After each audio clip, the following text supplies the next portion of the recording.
Good afternoon, everyone. Thank you for being here today.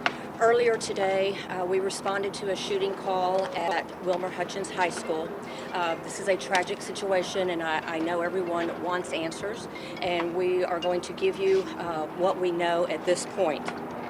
It remains a fluid investigation, and all of our law enforcement partners are helping us to work on this investigation. We had 4 students injured today and were transported to area hospitals. The suspect has not been arrested, but we have identified the suspect, and as I mentioned, we have many of our law enforcement partners helping us, and we are working on locating and arresting the suspect at this time.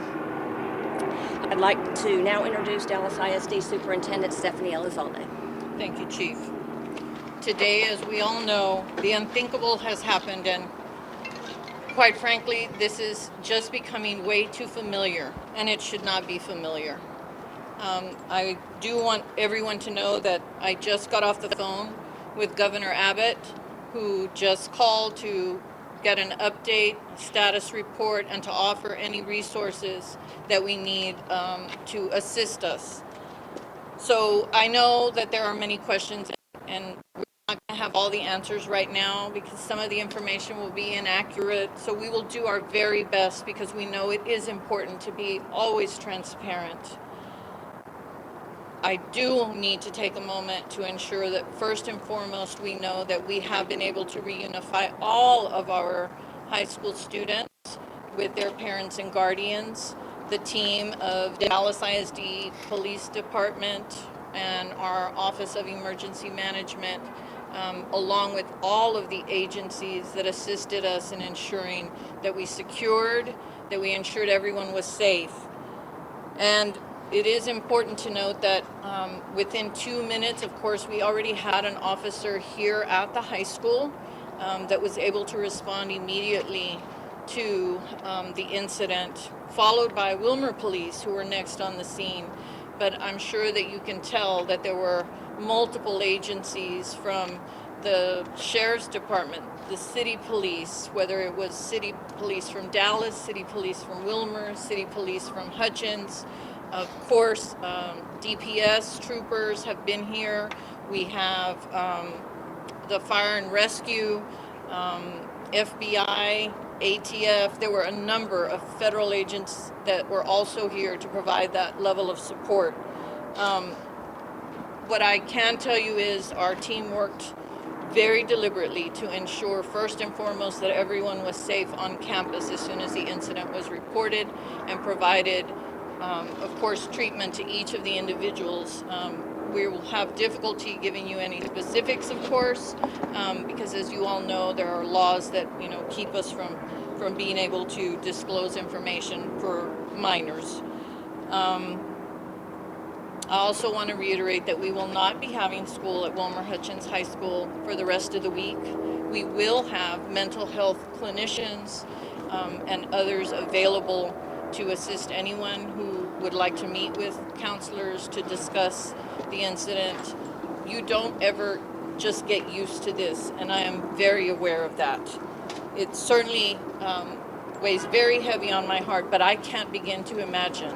As a parent myself, I'm trying to put myself in those shoes. So again, I do want to, the reason Wilmer-Hutchins Elementary was also put on lockdown was because, of course, of its close proximity, but there was not any danger to anyone at the elementary school.